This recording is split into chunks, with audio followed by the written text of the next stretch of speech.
Welcome, everybody, back to another episode of the Laravel News Podcast. This is episode 138. And as always, I'd like to say a big shout out to my Mr. co-host. And we're both co-hosts, right? You're not my co-host, the co-host of the Laravel News Podcast, Mr. Michael Dorinda. But before you say hi, I want to give a quick shout out also to Scout APM. Scout, thanks so much for sponsoring the show. Scout APM is application performance monitoring for your PHP applications. We'll talk about them a little bit later in the show. And until then, Mr. Dorinda, how's it going, my friend? It's going well. Good. I Good. had an obscene amount of sleep last night, which was nice. Oh man, that's awesome. It was the best. interrupted. Liv has been teething sort of on and off since January, like that first tooth, and it's just like bothersome. And then it's like every now and then it's sore, and then this week Rum on the gums, man. Rum on the gums. Yeah, this week it came on in anger. And there were Wednesday night and Friday night. It gets into, for those of you who don't have children, there's this blood-curdling scream that they enter. and they just scream. And, you can put the creams and the gels and give them anti-inflammatories and things like that. The thing is, when they're this young, and it's the first tooth, like it's 5 months. She'll be 6 months. Well, she is 6 months now. She was 6 months this week. She's only just starting on solids, so putting anything in her mouth that is not like breast milk, they kind of like don't know what to do with it. So you put in a syringe with paracetamol or anti-inflammatory or whatever, and most of it comes back out again because they don't know how to swallow it. And when they're screaming, it's even worse because they're just screaming, so they don't stop to go, what is this, and kind of get it in there. So Wednesday night was just, it sort of came out of the blue. And then Friday night, we were a little bit more prepared for it, but we just missed the boat on getting it into her hand last night. Just missed it. As soon as she woke up from her last nap of the day, I was like, Panadol. And then an hour later, it was the anti-inflammatory. And then, she slept pretty well last night. That's awesome. You figured the trick out. Yeah, we got it. I think she slept to about 2 once we got it down, and then she woke up again about 4:30, and then she slept until like 10 o'clock, which was nice. So that gave Ree an opportunity to have a bit of an extended sleep. Eli woke up at 10 to 9, which was pretty good by his standards because normally he wakes up at 6:30. So yeah, it's good. How about you? I see you've got some birthday paraphernalia in the background there. Indeed I do. So my parents are in town, and so it's been a birthday marathon. My dad's 68, and so we've been celebrating all weekend. It's been super fun. We went out to eat a couple times, and the kids got presents and wrote cards and all sorts of fun stuff. So it's been really enjoyable just to have them in town and hanging out and celebrating his birthday. So that's been really, really fun. So Beauty. Yeah. Well, hey, man, we've got some releases, some news, some packages, some tutorials. We're going to get right into it, folks, starting with Laravel 8.3. Just 8.30 being released. So let me get my screen back to normal size here. The Laravel team released 8.30 on March 4th. It wasn't going to be March 4th, actually, because, oh, no. Let's see here. I recently updated to Big Sur. I was telling Michael. And so some of my stuff has changed around now. So I got to get used to where things are. It would have been the 2nd, March 2nd, actually, is when they would have released this on a Tuesday, which if you didn't know, they release stuff on Tuesdays. So it came with the ability to stop a validator on the first failure, a new collection method, as well as a new rate-limiting convenience method for minutes, and the latest changes in the 8.x branch. So let's first talk about the first failure in validators. So Taylor himself, the Otwell, contributed the ability to stop on the first validator failure instead of continuing to validate all fields. So if you have a bunch of fields that you're validating, let's say you have 5 of them, instead of continuing through all of them and saying validate number 1, then number 2, then number 3, then number 4, number 5, and then displaying all 5 errors at the top of your input or at the top of your form, you can say at the very first one, just go ahead and stop. So what you have to do is, in this case, I don't believe there's a way yet to do it where, like in the controller, you just say this validate. You actually have to make your validator and then new up that validator, and then you can call validator stop on first failure. And when you do that, it will stop on the first failure. It will stop validating everything, and it will just fail at that point. Which I'm thinking this could be interesting too if you have validators that depend on other things being true before it gets to them, right? Have you ever had that happen where like it needs to be an integer, and then if it's an integer, then you validate it's a phone number or something like that, you know? And sometimes it goes like, okay, it's an integer, and then check to see if it's a phone number. And if it's not an integer, it fails to be able to validate it's a phone number. So this could be interesting in those sorts of situations too. Okay. We have a new contains one item collection method contributed by Mr. Joseph Silber. This dude is a rock star, by the way. If you've not heard his name, you should check out all his contributions. He's got all sorts of stuff. Lazy collections is a big one that he's responsible for, but he contributed the new collection method for asserting if the collection contains one item. So this is just syntactic trick for checking if the collection has a particular, if it just has a single item in it. So like if you did collection arrow count equals 1 and you would get true in that, you can do the same assertion now where you say contains one item. And if it does contain one item, it will return true. So just a little bit of a convenience method there. You have a rate limiting per minutes helper. So Craig Anderson contributed a new per minutes function to rate limiting. It already contains a per minute method, but the new plural version is a convenience method, again, to define, to give more granular control. So you now have decay minutes, max attempts, limit per minutes, and then you have decay minutes as the first argument, max attempts as the second argument. So again, just a little bit of convenience there. So you can see the full changelog. This was actually for 8.29 and 8.30 in the show notes on the page, or you can check them out. Are they on GitHub now? Is that where they are? Let me see. Let me roll over that. Yep, they're on they GitHub. do get Changelog 8-x. They do get put in there eventually, in retrospect, I think. Sometimes, yes. But they are in there. Yep, indeed. And so there's a couple things that'll fix stuff in there too. So if you're interested in seeing that, go ahead and jump in there. Yeah. Okay, we've got another one, 8.32. Ooh, this is the fun one. You got the fun one this time. Big one. Let's hear about it. Chunker, the big one.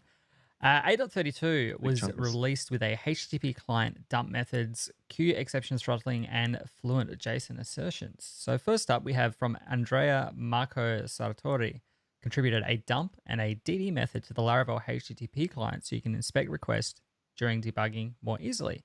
These helpers will dump an instance of the HTTP request and client options. So previously, if you had done something, these are in the client, these are not in the response. So in your testing methods, you can do like a this request or this get, and then do a DD. So this is in the request, so you can see what's being sent in your request for the HTTP client. So you could do HTTP, DD, or dump, and then arrow get, and it will spit out to your browser or to your command line or whatever you're testing in what is being sent as part of that. So if you're building up a query string and you need to inspect the payload and things like that, that makes that nice and easy for you. Next up from Paris Malhotra, we had a contribution of a circuit breaker middleware for queues, which allows you, if you are relying on third-party HTTP services that are not so reliable, to do a back-off exception. So you could do in your job middleware method, a new throttles exceptions 10,5. And in this example, this will make it basically if the job has 10 consecutive failed attempts, the job will be throttled for 5 minutes. So that the next job would wait 5 minutes before trying again. You can also use a backoff method appended to that to wait between retries before meeting the threshold, as the queue will retry failed jobs immediately. So you'd have new throttles exceptions 10,5 and backoff as a chained method and pass it 5 to wait 5 minutes before you do that. So that probably made little to no sense. It is simple if you look at it, and if you read the documentation. The queue documentation does include details on the throttling exceptions middleware if you'd like to learn more. Claudio Decker contributed Fluent JSON assertions for testing in Laravel. At the time of writing, the Fluent JSON assertion methods don't appear to have been documented, but there is a pull request that goes into it in great detail. And there's a simple example. So when you're doing assertions against your JSON, you may have previously used assert JSON fragment or assert JSON or assert JSON contains and things like that. And it's a little bit finicky if you're trying to make some assertions about nested data structures and things like that. So assert JSON will now accept a closure, and it will give you a assertion object, so a Fluent assertion object that you can then perform. You can perform tests against root level properties. So you could say Json arrow has podcast or has podcast.id and so on and so forth. I did have a read over the pull request itself, and Claudio went into a huge amount of detail. So you can make specific assertions around the specific IDs. You could do JSON where ID and then a podcast ID. For example, if you're testing against the podcast, you could test against the subject, description, keys, nested values. There are seasons and count how many there are. You can count a specific number of episodes all through that structure, all the way through. So it's a really nice way of going through all of the nested data structure in your JSON in a nice fluent way. And you can just chain the has methods all the way down and keep passing closures through. So there's a has, which has a count, so the size and the length. You can have scoping. There's a where method. There's an etc method, which I saw, but I didn't understand. The library will automatically fail your test when you haven't interacted with at least one of the props in a scope. While this is generally useful, you might run into situations where you're working with unreliable data, such as from a feed, or with data that you really don't want to interact with in order to keep your test simple. For those situations, you can use the etc method. So there you go. Check that out. But yeah, so there's that. There's also has all, where all, missing all, and there's also those wonderful, wonderful debugging dump and DD helpers. I think the documentation has been merged in now. If not, then we link to the pull request in the show notes. Claudio has done a fantastic job with this. And if you've ever had to do any assertions against JSON data and responses and things like that, definitely check it out. It'll simplify a lot of stuff and give you a lot more confidence in the data that is coming back from those tests. Victor. I was going to say... Oh, go on. Go ahead. No, you go. Okay. I was going to say something a little bit more about the throttle queue exceptions. So I was just going to say that Michael did a great job talking about it, but there is some additional nuance to this. If this is something that you're interested in implementing, which I definitely am, because we've got a couple services we interact with that on occasion will just kind of freak out and you get a ton of failed jobs. And it would be really nice if you just had some exceptions. If you could just say, just hold on for a couple minutes, it'll be fine. Just stop calling it for a few and then get back to it. So yeah, there are some ideas in the documentation. The documentation was really well written, by the way. I'm not sure exactly who wrote up the documentation on throttling exceptions, but really well done. Where they talk about retry until, which is another method on the job that will determine the time at which the job should time out. So if you say this job would be valid for like 30 minutes, right? You could say retry until and then return the timestamp at which it should time out. The second thing is where they talk about the back off. And in the back off, basically, the default behavior would be if you have a job that's attempting to hit an endpoint and it fails, typically what it's going to try and do is it's going to try and redispatch it immediately. So you have a failed job, it redispatches it immediately, and then it fails again, it redispatches that job immediately again.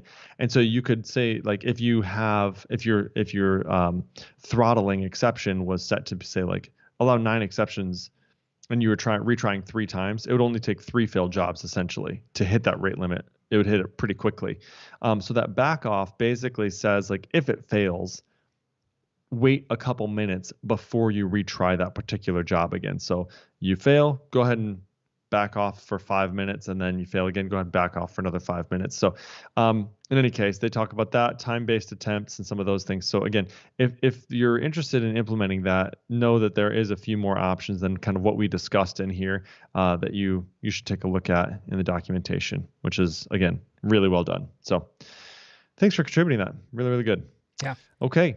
Hey, on to the news. Oh, no. Yeah. We've What's got that one now? more. One more. Yeah, what's that? Victor Go ahead. Daushi contributed the ability to pass an Eloquent collection to a model's destroy method. So previously you would have to pluck a primary key if you were to go, model : destroy, and then you'd want to pass an array of the IDs. You would have to pluck from that collection. Now you can just, or you'd have to pass the model keys. But now you can pass the collection directly to that destroy method. Very nice. And it will automatically handle plucking the primary key out for you. So that's just a nice little convenience helper. Thanks to Victor for that one. How many times have you needed to do that, dude? Not recently, but certainly have needed to do it in the past on more than one occasion. I And have too. it's like the kind of thing that you're like, this should just work. And then, of course, it doesn't. And Yeah, then you go, right. oh, Exactly. yes, I got to go and pluck the thing. And then it's, yeah, Or use yeah, the query helper or whatever, or Dave, yeah. the query builder or whatever. Yeah, exactly. Yeah, it's a really nice. That's a good method. That's a good method there. Thanks. Nice job, Victor. And I apologize for interrupting. I thought you were done. My No, mistake, no, my friend. no. Continue. Hey, folks, we're on to the news section here, and I hate to tell you this. I don't really, but I sort of do. We're going to play some taps over here because Laravel 7 has officially reached end of life. As of March 3rd, 2021, it will not receive any more security fixes. So those of you who are on Laravel 7, we would greatly encourage you to upgrade to Laravel 8. It is not that bad. It was a really pretty quick upgrade process. And if you haven't used Laravel Shift before or you've not heard of it, you should definitely check that out. Somebody who we also, actually, I don't know if we mentioned him on the show. We were talking about him beforehand, but Jason McCreary, aka JMac, aka Gone Dark on Twitter, has a great service called Laravel Shift, which you should definitely check out if you're wanting to upgrade your Laravel apps, or coming soon, if you are wanting to shift from Tailwind 1 to Tailwind 2, which we just did recently. So he has a shift that's coming for that too. But if you're still on Laravel 7, would definitely say, yeah, upgrade to Laravel 8 as quickly as you can. That would be awesome because, yeah, no more security fixes. Okay, here's what the Laravel support policy is shaping up to look like with Laravel 9 on the horizon as the next LTS version. We have a table here, which we have the last LTS version, which was Laravel 6, will receive security fixes until September of 2022. As we mentioned, Laravel 7 was no more security fixes as of March 3rd, and then Laravel 8 will be no more security fixes in September 6th of next year. So yeah, Laravel 9 will be the next LTS release, and that will be kind of solid until 2024. So thanks to Laravel 7 for all that you did for us. Laravel Sanctum, first-party HTTP clients, custom Eloquent casts, blade components, route caching, speed improvements, all those amazing things. But Laravel 7 is sunsetting. So Laravel 8 it is. All right, folks. Beautiful. Next up, Git support is coming to the Laravel installer. The installer is getting a new feature that allows you to immediately set up a Git repository when you spin up a new Laravel application and even push it straight to GitHub. There are some examples of what the new install tool looks like, taken from the PR description once the feature is available, which I believe it is out now. It was early this week that it came out. So you can do Laravel new myapp.com -- git, which will create an initial git init and then a git commit for your first, this is my first commit to the app. There's also -- GitHub, which will create a private GitHub repo. There's -- jet GitHub, which will commit Jetstream in a separate commit. So you can have, your initial app and then Jetstream and go from there. And then you can even pass custom flags using the -- GitHub parameter. So you could -- GitHub equals and then quote, and then -- public -- team Laravel and quote. So that's passing switches and parameters directly to the underlying GitHub command line. Application. So you have to have the GitHub CLI installed, and that's just passing things directly through to the GH command. So I believe, let's double check this. I'm pretty sure this has been released now. Yeah, it was merged in and released last week at the time of this recording. So you can check out our article about updating your Laravel installer if you're needing to do that. And then you'll get access to these sweet new features. Thanks to Dries and the team at Laravel for that. Yeah, I was actually talking to Matt Stauffer this week, and I said you got scooped because this was previously like a feature of Lambo, and he was like, "Hey, man, glad to have somebody else maintaining this because yeah, right? It's always nice when someone else does the maintenance for you." Totally. So yeah, no, for sure, that's a very nice feature, and love to see those improvements. Hey, wanted to give a quick shout out. We talked earlier at the beginning of the show about Scout APM, so I wanted to talk a little bit about that real quick.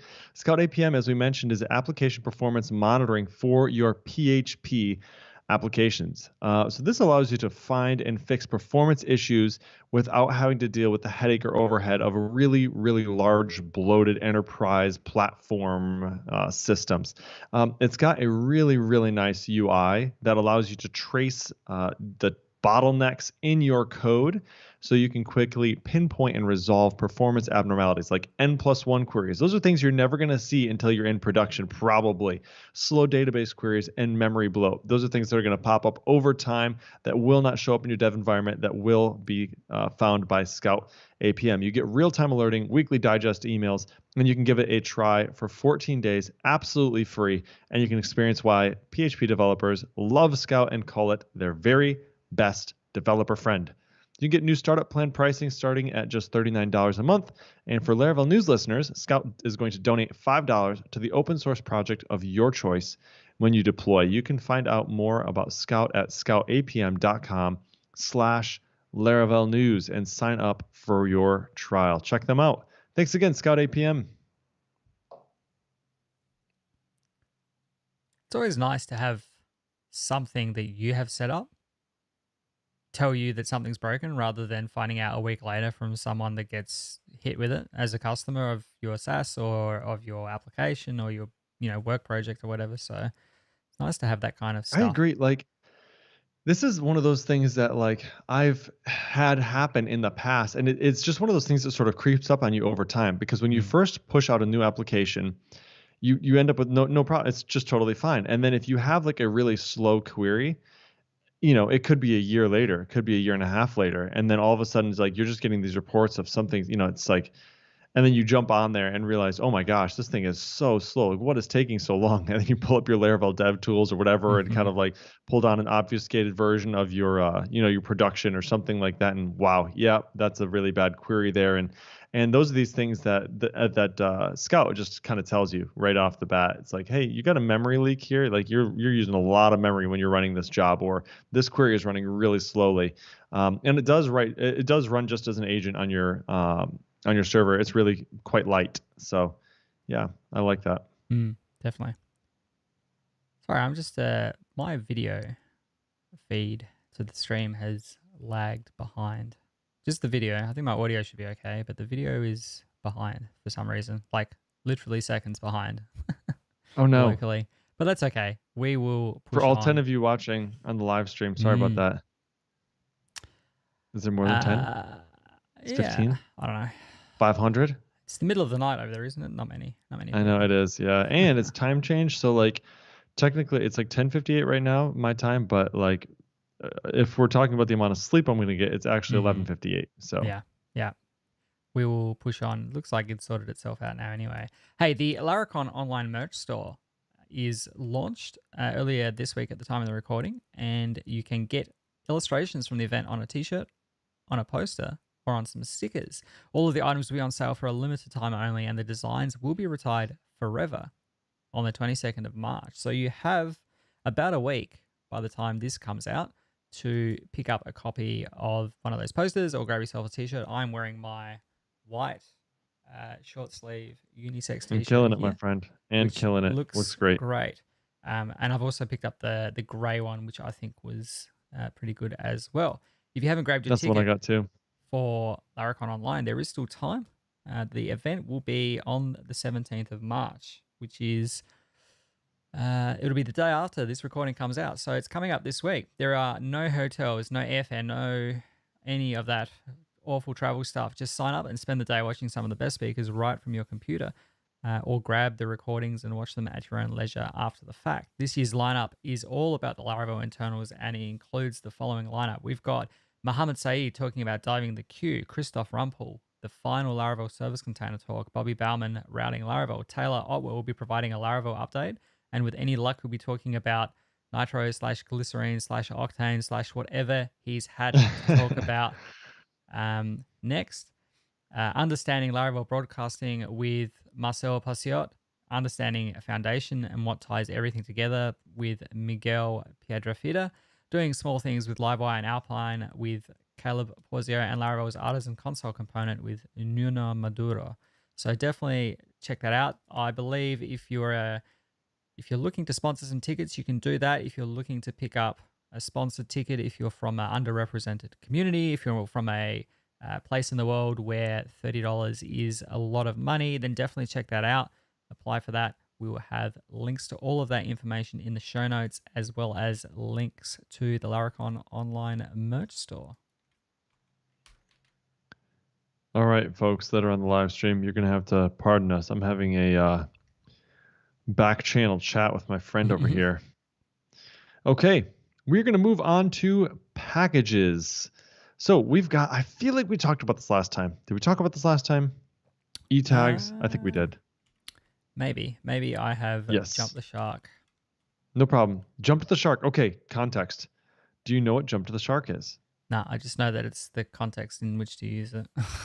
Yes. Okay, so we didn't jump for to the the record shark. talk It's about like this though. We didn't? Are you sure?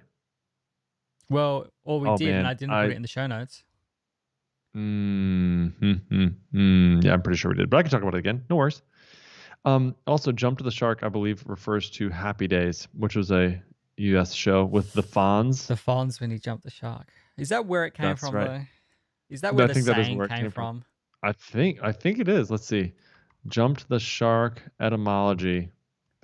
Hold on, folks. Sidetrack here. Reach a point where far-fetched events are included merely for the sake of novelty, indicative of a decline in quality. Yes, that's what that's how you were using it. Jump to the shark, a decline in quality, right? Yeah, so I think that's what it's talking about. Yeah. It was. The phrase derives from a 1977 episode of the sitcom Happy Days, in which the character Fonzie jumps over a shark while on water skis. This gimmick strayed absurdly outside the original storyline of the sitcom. There you go.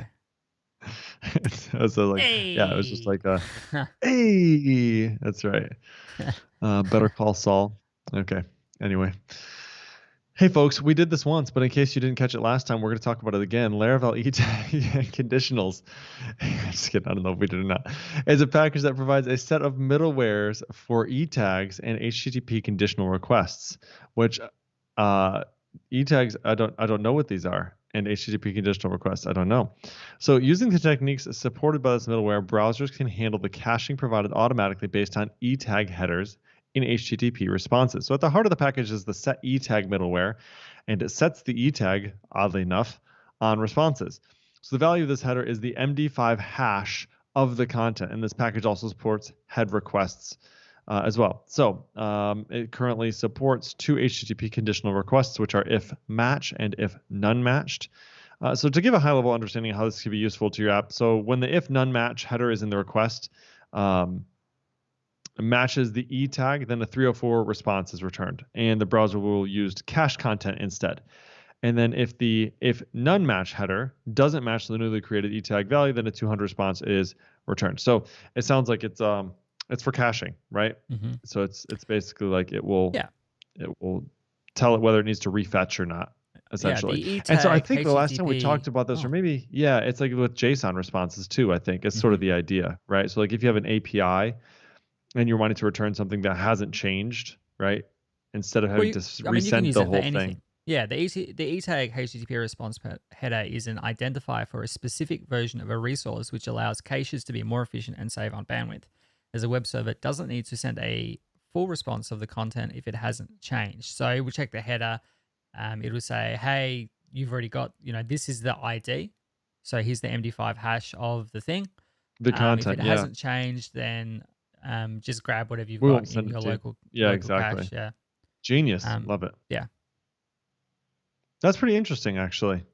So yeah, I mean, you wish that you could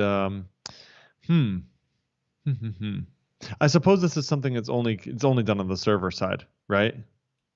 Well, you would set the header, and then the browser would be responsible for saying, I have this thing. Does your version match my version? Right. I'm curious if I'm wanting to like utilize this as a as a consumer of an API though. Like if I'm trying to pull an API, I guess it would probably it's saying it would all be handled on the server, right? The 304, because it's going to send back the 304. Okay. Correct. Anyway, that's really interesting. I've never really dug into this much, but it sounds like it could be like if you have if you have a large JSON payload or something like that, instead of having to pull it all down again, just MD5s it sends it to you and it's like, hey, is this the same? Oh yeah, it is. Okay, don't even bother. Don't worry about it. It's just the same as it was last time you called, right? Yeah, pretty cool. Nice. Okay, we've got friendly prefix IDs for Eloquent models, and go. Laravel Prefix Ids is a package from Spatie that automatically adds a friendly prefix ID to your Laravel models. As Freek van der Herten describes in his introductory post about the package, it provides human-readable prefixes to otherwise random IDs. For example, you might give a token ID that contains a friendly prefix, token underscore sandbox underscore, and then some random string. The token sandbox prefix could indicate that it's a token for your sandbox environment, which would otherwise look like a random ID. It's basically attaching a, what do we call it, a trait to your model. The use has prefix ID trait, and following the installation instructions, you'll need a table column for your model that contains the prefix ID, which defaults to prefix underscore ID. And there are a few examples that have been included in the package. So you can create, it will automatically create the prefix ID. You can find by prefix ID, and it will return things based on that. There's a little bit of configuration involved in doing this kind of stuff. There's some things that you need to put in your service provider, if I recall vaguely correctly from having read the post. But this is inspired by Stripe's API. If you've ever used Stripe's API, they usually have like a cust underscore or a sub underscore or an inv underscore that sort of like relates to those IDs, and then you store that as a field in your database. You index it so that you can search by it, and so this package kind of packages that all up and gives you that functionality. So being able same thing with like that. their API tokens as well. So like they have like test underscore sk underscore whatever. So like secret key and then like test underscore pk for like publishable key. And then live, I think, as well. Yeah, that's a cool idea. Actually, I like that. Really like that. Yeah, it just makes it a little bit more digestible, because if you're just using random strings for everything, it kind of makes it more difficult within the context of the application as a developer to know what things are that you're looking at. So whether it's this, whether you're passing a subscription around or whatever, you could conceivably have the same random string with a different prefix in two different models. So definitely something useful. It packages it up nicely. It makes it all available. It handles all of your route model binding and that kind of stuff as well. So thanks to Freek and Spatie for that one. Speaking of Freek and Spatie, we've got another command or another package called Laravel Remote, which is a package by Spatie that provides a command to execute artisan commands on a remote server. So think you have a Laravel install, and you want to reach out to another one of your servers, and you want to run an SSH command on it. I believe you can say, so that's the concept. So you say, Laravel, go talk to this other server. It doesn't have to be another Laravel installation, I don't believe. I think it's just an SSH, so you could do like anything, I'm pretty sure. But in the context that they're talking about it here, they say it's a Laravel package to easily run artisan commands on remote servers. But in some examples in the documentation, they have PHP Artisan Remote, and then you say cache clear. Another one is PHP Artisan Remote, which, by the way, remote is the package, right? So you're saying in your whatever, the one that you're trying to run it from, you say PHP Artisan Remote, and then that's going to say like, okay, that remote server I have defined out there, and they say ls-raw. So that would run ls on the server, which ls is not an artisan command, I don't believe. And then you can there's a couple other examples in any case. So yeah, you can define multiple different hosts in the config file. So you could say PHP Artisan Remote cache :clear --host, and then you can define which host config you're talking about. And then all you have to do is kind of the heart of the package configuration is you have a hosts key, and then you have the different hosts that you have with like the IP, the port, the user, the path that you're going to run it on. And so that's how you're able to essentially hook into those remote machines and run these commands. So yeah, that's interesting. I can think of lots of different reasons why you would want to do this, but not any that I would need to use right off the bat, I guess. Actually, no, I take it back. I just thought of one. So yeah, I can think of times where I deploy something to one server, and then I actually during its deploy step, it would be really handy if I could reach out to this other server and just kind of run this one command that it like regenerates a key for me actually. Hmm. Um, yeah, that's really interesting. That's a pretty cool little feature here. Yeah, so um, he actually live streamed it on YouTube. It says if you'd like to follow the author to see how he built this package, he's live streamed it on YouTube. So yeah, take a look through that. And building a Laravel package from scratch is the video that he had on how he built this one on YouTube. So man, I mean, Frake and Spassi, he's like prolific, right? He's got so many like reminds me of like Stephen King or Brandon Sanderson, right? The dude's just Just churn write them like out. crazy. Yeah. That's this guy. He just churns them out. There's no limit to the number of ideas or packages, it seems like. And so, yeah, watching that video too is just a great opportunity to sort of learn from one of the people who does it the most and does it the best. So check that Hmm. out as well. Got a two Definitely. for one there. 2 for 1. Migrate one database to another in a Laravel project using the migrate DB package from Andre Heldar. This allows you to, if you have two different databases configured in your application, you can migrate the data from one of them to the other. So database connections. So if you've got an SQLite database and a MySQL database, and you've done all of your development with SQLite, and now you're ready to upgrade to MySQL, and you want to do some testing against MySQL locally, you can just do a PHP Artisan DB migrate schema from the original connection name, so SQLite, and schema to MySQL. Although, having said that, you can't actually migrate from SQLite to MySQL. You can go from Oh MySQL to no. Postgres or Postgres to MS SQL. So you can learn more about the package and get full installation instructions and view the source code on GitHub. And this package was submitted to our Laravel News links section. Links is a place that the community can submit their own packages, tutorials, and blog posts and things like that. And you can follow along on Twitter at Laravel Links. Every time there's a new one linked up and added, you can get some content there. So this is all community contributed stuff, not things that are written by our wonderful list of writers, Paul Redmond, Eric Barnes, and others. So if you've got anything that you're doing and you want to get it in front of the Laravel audience, then definitely check out the Laravel links. You can get that at laravel-news.com/links. Very cool. Hey, we've also got a new admin panel on the Laravel community side of things. So Filament is the name of it, and it is the elegant tall stack admin for Laravel Artisans. Now, if you don't know what the tall stack is, Mr. Drinda is going to tell us what it is. Ready, Mr. Drinda? Mm-hmm. Quiz time. I'm ready. It is And go. Tailwind, Alpine, Laravel, and Livewire. Very good. There it is. So those are the four that are used to build out Filament. So the admin panel has simple foundations of Livewire components with a powerful form and table builder that relies heavily on Alpine JS, and the UI is a custom design built using Tailwind version 2. So in our blog post here, we talk about the installation, which is really straightforward. Just composer require Filament and then PHP Artisan migrate. And you can create a user account, which you just PHP Artisan make :filament user, and then answer the input prompts. So you can create Filament resources right from the command line, which is just going to get added to the app Filament resources directory. So with that, then with each resource, you have this form builder. So you can use this to create dynamic contextual forms in the admin panel.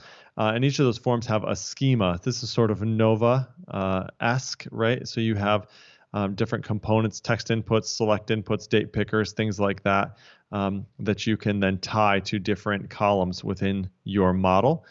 You also have these tables, which is how you display all those different resources, right? And they as well have their own schema for how those are to be displayed with both columns and filters defined in methods.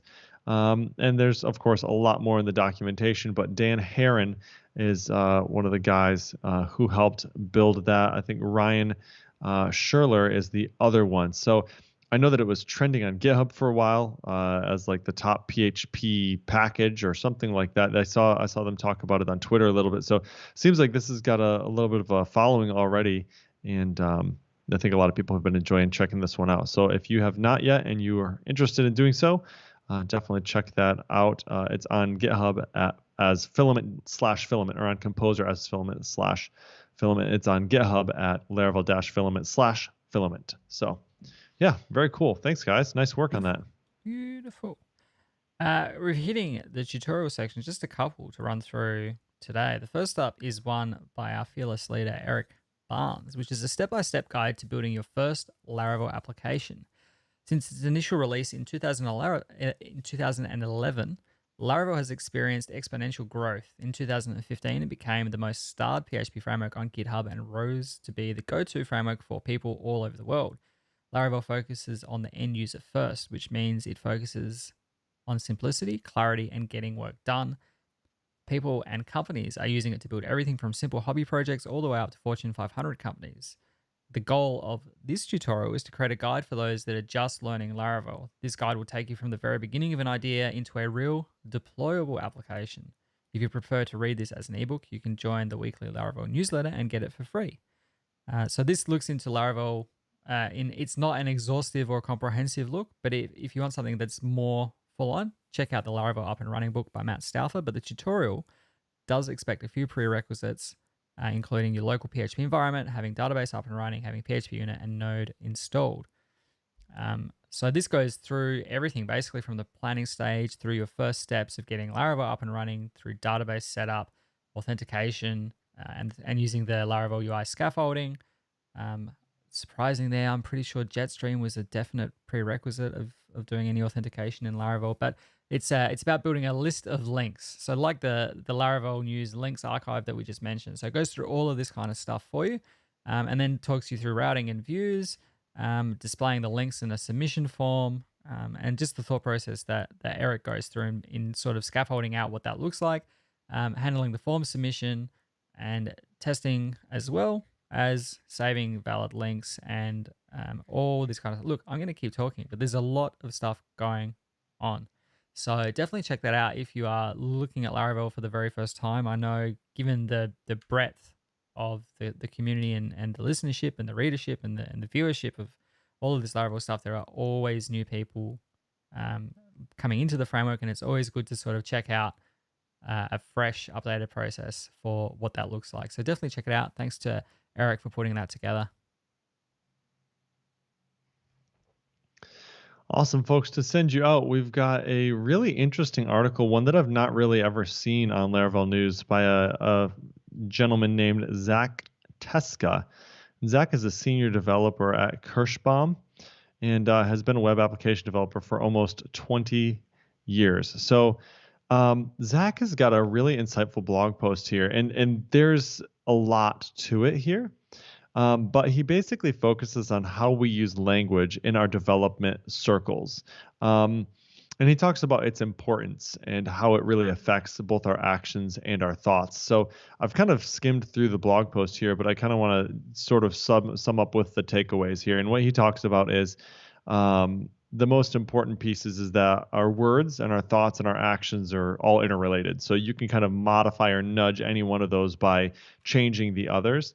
But in this blog post particularly, we focus on how our words influence both our actions and our thoughts. And he talks specifically about how the fact that because so many people are doing remote work these days, that words really do have quite an impact on how we do on our actions and thoughts, because we communicate through text so often, right? Through chat and email especially. So we have a lot of opportunities really to sort of refine what we're saying and what we're sending to our coworkers, and so he gives some examples to say, like, usually you would say this, maybe try this thing instead. And why would you do that? So instead of I'm digging into it, try I'm looking at the logs today to determine potential causes, and I will note what I find. And so why would you do that? It's changes it from being vague and ambiguous into a descriptive, actionable, and timely update, right? So these are the sorts of things he's talking about, which maybe on the surface, when I first started reading this, I was like, oh man, this is really long. I don't think I want to read this. I'm definitely going to give it a good read. It's really insightful, actually, and enjoyable. So Zach, great write-up, man. This is awesome. More of this stuff would be really, really good. I hope he comes back and writes on this. So this is actually filed under career, right? So this isn't really like, typically we're like releases, news, packages, tutorials. So this is, we have this, like me and Michael put this down as tutorial, but this is sort of like career stuff. Maybe we'll get more of this. This is pretty interesting, actually. So again, thanks, Zach. Nice work. Really, really good. Hey, folks, that's what we've got for today. That is everything. Mr. Dorinda, you have anything to say before we sign off with our lovely friends? Nope. I'll let you get out of here because of the whole daylight savings thing. I guess if you're starting daylight savings, that means we're gonna end daylight savings and move into the miserable cold part of the year soon. Oh, so sorry, my friend. It's true.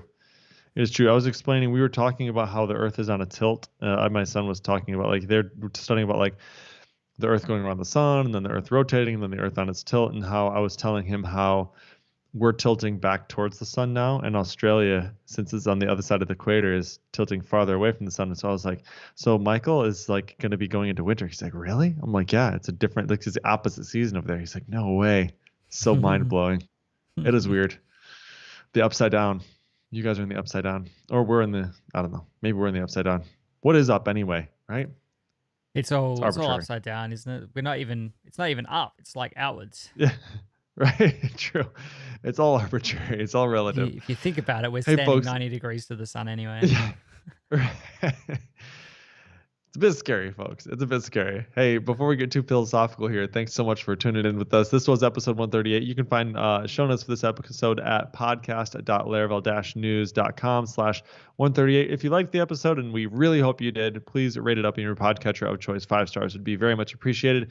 And of course, we always love to hear from folks on the show. If you'd like to do so, hit us up on Twitter at Jacob Bennett, at Michael Dorinda, or at Laravel News. Okay, everybody. Until next time, we will see ya.